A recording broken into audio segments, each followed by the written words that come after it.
Good morning students, I am Parvinder Singh और आज हम डिस्कस करेंगे क्लास 12 का बिजनेस स्टडी का चैप्टर थर्ड बिजनेस एनवायरनमेंट। इससे पहले वीडियो में हमने डिस्कस किया था बिजनेस एनवायरनमेंट क्या होता है। Business environment means surroundings, business के चारों तरफ जितनी चीज़ें बिजनेस जहाँ पे बिजनेस किया जा रहा है वो सारी की सारी किसमें आ जाती है, बिजनेस एनवायरनमेंट में। और बिजनेस एनवायरनमेंट की स्कैनिंग में बिजनेस हम लोग डीप स्टडी करते हैं कि किन चीज़ों से बिजनेस को इफेक्ट पड़ रहा है या पड़ सकता है।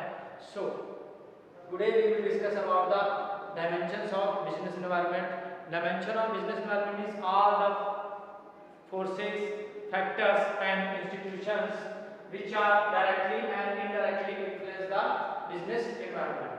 जो हमारे सीधे बिजनेस को डायरेक्टली या इनडायरेक्टली जो फैक्टर्स हैं या फोर्सेस हैं इफेक्ट करते हैं वो सारे क्या होते हैं, डायमेंशंस ऑफ बिजनेस एनवायरनमेंट। ये वो सारे फैक्टर्स या फोर्सेस हैं जिनका सीधा प्रभाव या इंटरनली प्रभाव पड़ता है, लेकिन बिजनेसमैन का इसके ऊपर कोई भी कंट्रोल नहीं होता।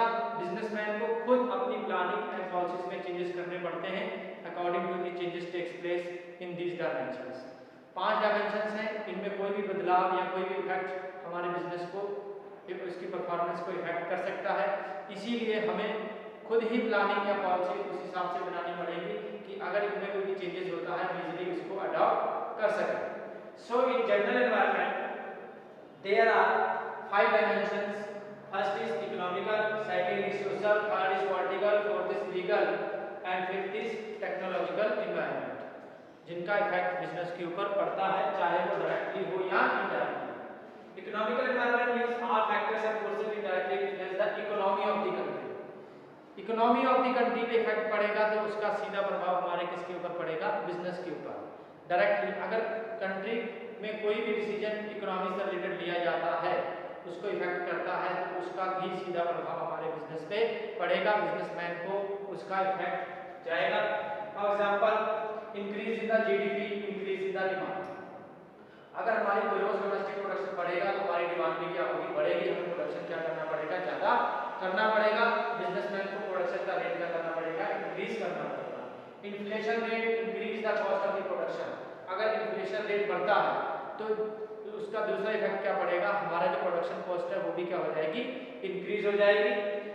Third is decrease in the interest rate. अगर इंटरेस्ट रेट कम होता है मींस हमें ब्याज की दर जो है वो कम हो जाती है, इजीली हमें अवेलेबल हो जाता है, तो इन्वेस्टमेंट के चांसेस क्या रहते हैं, ज़्यादा रहते हैं। बिजनेसमैन ज़्यादा मार्केट से पैसा ले सकता है क्योंकि रेट ऑफ इंटरेस्ट क्या होता है, कम होता है। वो रिस्क ज़्यादा ले लेगा क्योंकि रेट कम देना पड़ रहा है हमें। पासिंग दी जीएसटी बिल का भी हमारे बिजनेस के ऊपर बहुत ज़्यादा इफेक्ट पड़ा था। गवर्नमेंट ने क्या किया था, बहुत सारे टैक्सेस को मर्ज करके एक ही टैक्स लगाया था जिसे बोलते हैं गुड्स एंड सर्विस टैक्स। इसका भी हमारे डायरेक्टली बिजनेस के ऊपर इफेक्ट पड़ा। नेक्स्ट आता है डिमोनेटाइजेशन। डिमोनेटाइजेशन सभी को पता है कि गवर्नमेंट ने 500 एंड 1000 के नोट्स क्या कर दिए थे, बंद कर दिए थे, जिसका सीधा डायरेक्टली इफेक्ट हमारे बिजनेस के ऊपर पड़ा था। क्यों? क्योंकि मार्केट से गवर्नमेंट ने पैसा क्या कर दिया था, हटा दिया था 500 एंड 1000 को। उन्होंने कहा भी ये यूजलेस है, बेकार है। तो जिसके पास वो पैसा था उसकी परचेसिंग पावर कम होगी। जब परचेसिंग पावर कम हुई कस्टमर्स की तो जो बिजनेसमैन था उसका जो प्रोडक्शन उसने किया था वो प्रोडक्शन सेल नहीं कर पाया, उन्होंने प्रोडक्शन भी क्या कर दिया, स्टॉप कर दिया। तो डिमोनेटाइजेशन का भी हमारे बिजनेस के ऊपर डायरेक्टली इफेक्ट पड़ा। Bank offer loans. अगर बैंक गवर्नमेंट ये पॉलिसी बना देती है कि बैंक इजीली लोन अवेलेबल करा देगी तो बिजनेसमैन को इसका फायदा होगा, इजीली अवेलेबल फाइनेंस हो जाएगा, इन्वेस्टमेंट ज़्यादा होगा। Change in the economic and physical policy भी हमारे बिजनेस को इफेक्ट करेगी। Rate of saving and investment. अगर हम सेविंग ज़्यादा करेंगे तो इन्वेस्ट उसका अगर उन सेविंग्स को हम इजीली इन्वेस्टमेंट में कन्वर्ट करेंगे तब भी हमारे इकोनॉमी और कंट्री और हमारे बिजनेस के ऊपर इफेक्ट पड़ेगा। Money supply in the economy and international डेब्ट also effect the business. International डेब्ट का मतलब है जो लोन लिया हुआ है, जो बाहर से हमने लोन लिया है उसका भी हमारा इकोनॉमी में इफेक्ट पड़ते ही हमारे किसके ऊपर इफेक्ट पड़ेगा, बिजनेस के ऊपर इफेक्ट पड़ेगा। So first is economical environment जिसमें GDP, interest rate, economic policies, fiscal policies, ये सारी चीजें आ जाती है जो हमारे बिजनेस को क्या करती है, इफेक्ट करती हैं, जिनसे हमें अवेयर रहना पड़ेगा और उसी हिसाब से हमें अपने बिजनेस की प्लानिंग एंड पॉलिसीज करनी पड़ेगी।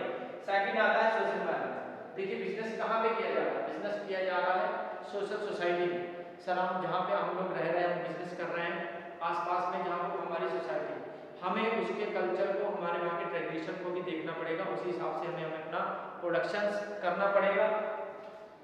इसमें आ जाता है customs and traditions of the society standard. अब इसमें इंक्लूड क्या होगा कि जहाँ पे हम बिजनेस कर रहे हैं वहाँ के लोगों का स्टैंडर्ड ऑफ लिविंग कैसा है, टेस्ट कैसा है, प्रेफरेंस कैसा है, एजुकेशन कैसी है, मींस वहाँ के लोग एजुकेटेड है या नहीं है, इलिटरेट है।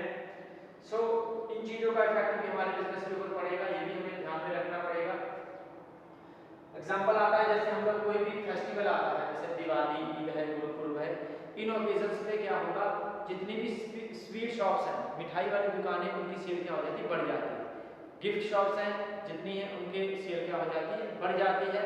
तो ये सोशली इफेक्ट करता है हमारे बिजनेस को कि हम किस कल्चर में, किस ट्रेडिशन में बिजनेस कर रहे हैं, कहाँ पे किस सोसाइटी में बिजनेस किया जा रहा है। कॉमन फैक्टर्स कौन से हैं सोशल एनवायरनमेंट के? Demand for reservation in the job for the minority and women's.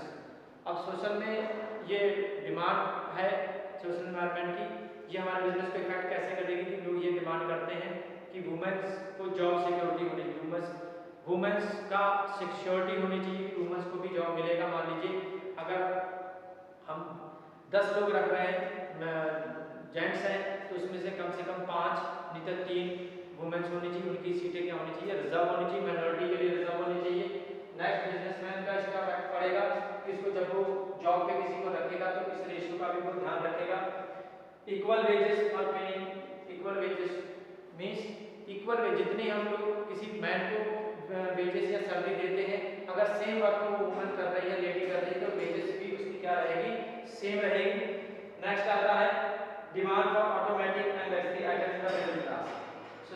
मैंने पहले बताया सोसाइटी बिजनेस कर रहा है, अगर आप सोसाइटी मिडिल क्लास में ज़्यादा आपका प्रोडक्शन, आपका जो सेल होता है वो मिडिल क्लास वाले हैं, तो आने वाले समय में या अभी जो ट्रेंड चल रहा है कि मिडिल क्लास वाले अपनी इनकम बढ़ा रहे हैं, तो बढ़ाने का इफेक्ट क्या पड़ेगा कि वो महंगे और लग्जरी प्रोडक्शन आइटम्स की क्या कर रहे हैं, डिमांड ज़्यादा कर रहे हैं। अब हमें प्रोडक्शन भी उसी हिसाब से करना पड़ेगा, प्लानिंग पॉलिसी बनानी पड़ेगी।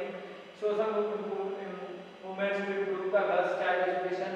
दूसरी तरफ ज़्यादा गवर्नमेंट भी ये प्लानिंग कर रही है और हमारे समाज में भी प्रचलन, पहले क्या होता था कि गर्ल्स एजुकेशन पे ज़्यादा ध्यान नहीं दिया जाता, लेकिन आजकल गर्ल्स की एजुकेशन के ऊपर बहुत ज़्यादा फोकस किया जा रहा है। इसका भी इफेक्ट हमारे बिजनेस के ऊपर पड़ता है, ज़्यादा लोग एजुकेटेड होंगे, उसी हिसाब से वो परचेजिंग, सेलिंग या डिसीजंस लेते हैं। Next health and fitness trend.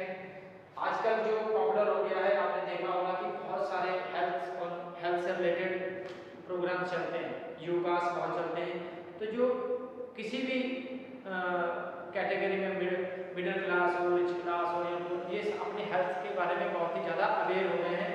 तो ये भी आजकल ट्रेंड चल रहा है, जिससे कि हमारा जो हेल्थ से रिलेटेड जितने भी ये जो जिम्स वगैरह हैं, इनकी डिमांड क्या हो रही है, ज़्यादा हो रही है।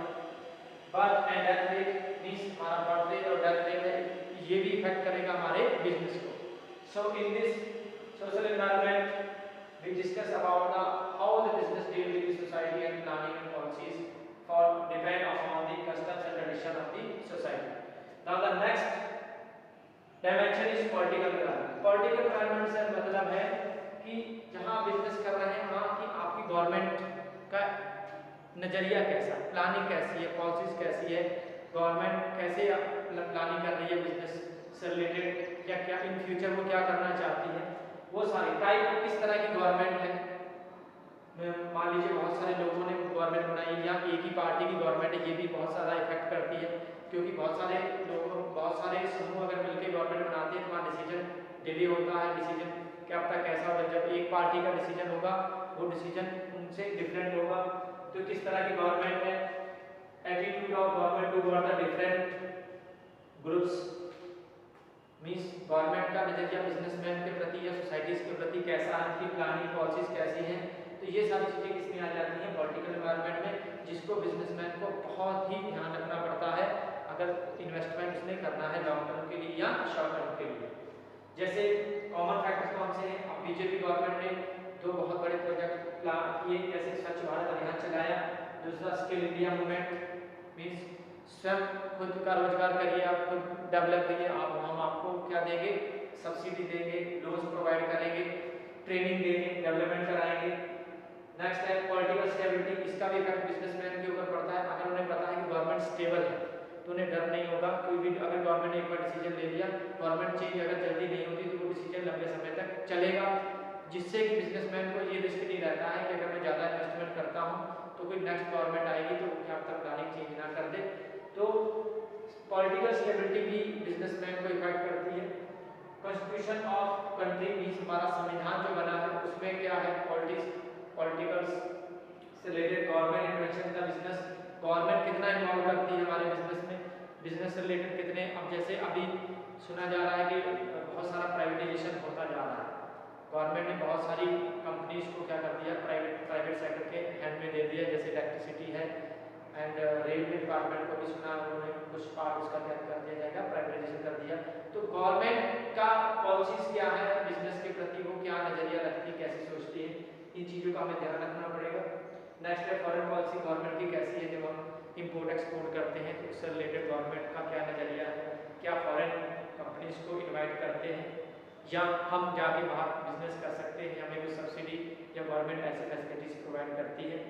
सो ये सारी चीज़ें हमारे बिजनेस को इफेक्ट करती हैं, इनके ऊपर हमारा कोई भी कंट्रोल नहीं, लेकिन हमें इन चीज़ों को ध्यान में रखना पड़ेगा, अपनी प्लानिंग एंड पॉलिसी उस हिसाब से बनानी पड़ेगी। नेक्स्ट आता है legal environment. Legal means rules and regulations जो कोर्ट ने बनाए हैं या हमारे कॉन्स्टिट्यूशन में लिखे हुए हैं, उनको फॉलो करना पड़ेगा हर बिजनेसमैन को। जैसे एक रूल जो है, रूल ऑफ लैंड जो है, ये हर बिजनेसमैन को फॉलो करना पड़ता है।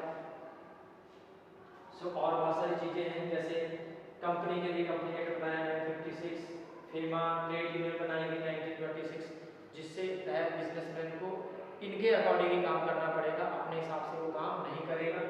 सम एस्पेक्ट्स कौन से हैं, various loss and resolution act, administration order issue by the government, अगर गवर्नमेंट ने किसी एडमिनिस्ट्रेशन में कोई ऑर्डर इशू कर दिया है तो बिजनेसमैन को उसको क्या करना पड़ेगा, फॉलो करना पड़ेगा।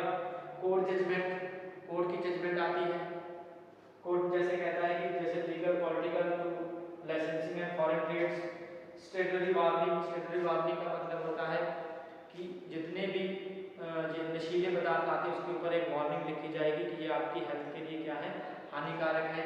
जैसे टोबैको से क्या हो सकता है, कैंसर है, अल्कोहल से आपकी डेथ हो सकती है, या सिगरेट्स के ऊपर जो भी वार्निंग्स, स्टेटरी वार्निंग्स मीन्स ये लिखना क्या है, कंपलसरी है। ये किसके अकॉर्डिंग आता है, लीगल एनवायरनमेंट के अंदर आता है। Law keep to check on the advertisements. अब बिजनेसमैन को एडवर्टाइजमेंट ये नहीं कि आप जैसी मर्जी एडवर्टाइजमेंट दे सकते हैं, इसके लिए भी गवर्नमेंट ने एक लीगल रूल्स बना रखे हैं, अगर आप उनको फॉलो नहीं करते तो इसका इफेक्ट आपको पड़ेगा। तो इन सारी चीज़ों को करने के बाद या देखने के बाद या क्या नए रूल्स बन रहे हैं, तभी आप बिजनेस स्मूथली कर सकते हैं, जिससे कि बिजनेसमैन को कोई भी लीगली प्रॉब्लम ना आए। नेक्स्ट आता है फिर technological environment. Technological environment means आजकल के टाइम में टेक्नोलॉजी बहुत जल्दी चेंज होती जा रही है। पहले जो काम हम लोग ऑन पेपर करते थे, आजकल आप किस पे कर रहे हैं, कंप्यूटर पे, मोबाइल्स पे, मीन्स पेपरलेस हो गया, सब ऑनलाइन सिस्टम हो गया। इवन हम लोग जब एडवर्टाइजमेंट करते हैं वो भी उसका भी ओनर्स बैनर, ये जितने पैम्पलेट्स हैं या बैनर्स हैं इनको हटाकर हमने ऑनलाइन करना शुरू कर दिया है। It includes the scientific improvement and innovation which provide new ways of production. अब टेक्नोलॉजी में क्या होगा, नए नए तरीकों से प्रोडक्शन आना शुरू हो गया, मीन्स नई टेक्नोलॉजी आई है, नई मशीनें आ गई जिससे आप प्रोडक्शन इजीली कर सकते हैं नए तरीके से, क्योंकि पुराने मेथड्स को हटा दी। टेक्नोलॉजी चेंज होने से पुराने मेथड से जो प्रोडक्शन कम होता था, नई टेक्निक से प्रोडक्शन क्या हो रहा है, ज़्यादा हो रहा है, जिसका हमें बिजनेसमैन को ध्यान रखना पड़ेगा, उस हिसाब से हमें प्रोडक्शन करना पड़ेगा नई टेक्निक के हिसाब से। अब इसके एग्जाम्पल कैसे हैं, जैसे न्यू वे ऑफ, मैंने भी बताया एडवर्टाइजमेंट के नए नए तरीके आ गए हैं, सीडीज या इंटरनेट के थ्रू आप एडवर्टाइजमेंट कर सकते हैं। ऑनलाइन सेल, जैसे आप अमेजोन हो गया, फ्लिपकार्ट हो गया, आप घर बैठे सामान मंगवा सकते हैं, आपको कहीं आने जाने की जरूरत नहीं। तो ये इफेक्ट किसका है, टेक्नोलॉजी का है, जो बिजनेसमैन के ऊपर पड़ा है, और बिजनेसमैन को अपने आप को उसी हिसाब से क्या करना पड़ेगा, चेंज करना पड़ेगा। Online booking tickets, air ticket, movies, किसी की भी टिकट आप ऑनलाइन करवा सकते हैं। ये भी अब बिजनेसमैन को भी आप ऑनलाइन सिस्टम अपनाना पड़ेगा, उसी हिसाब से अपने टेक्नोलॉजी को चेंज करना पड़ेगा। डेवलपमेंट ऑफ आईटी सेक्टर बहुत ज़्यादा डेवलप हो गया, जिससे टेक्नोलॉजी को बहुत ज़्यादा इफेक्ट पड़ा नई नई मशीनें, नई नई टेक्नोलॉजी, नई तरीके से काम कर रहा है। Import and export technology means export और इंपोर्ट करने का भी तरीका क्या कर दिया गया है, चेंज कर दिया। तो कोई भी अगर टेक्नोलॉजी में चेंजेस आता है तो उसका इफेक्ट बिजनेसमैन के ऊपर पड़ता है। इन पांचों को पढ़ने के बाद हमें ये पता चला कि इनके ऊपर हमारा कोई भी कंट्रोल नहीं है। इनके ऊपर कंट्रोल इसी तरीके से हो सकता है कि हमें इसी हिसाब से हमें प्लानिंग पॉलिसीज बनानी पड़ेगी जिससे बिजनेसमैन को ज़्यादा लॉस ना हो। So students, today we discuss about the dimensions of the business environment. Note down all these notes and thank you. Have a nice day.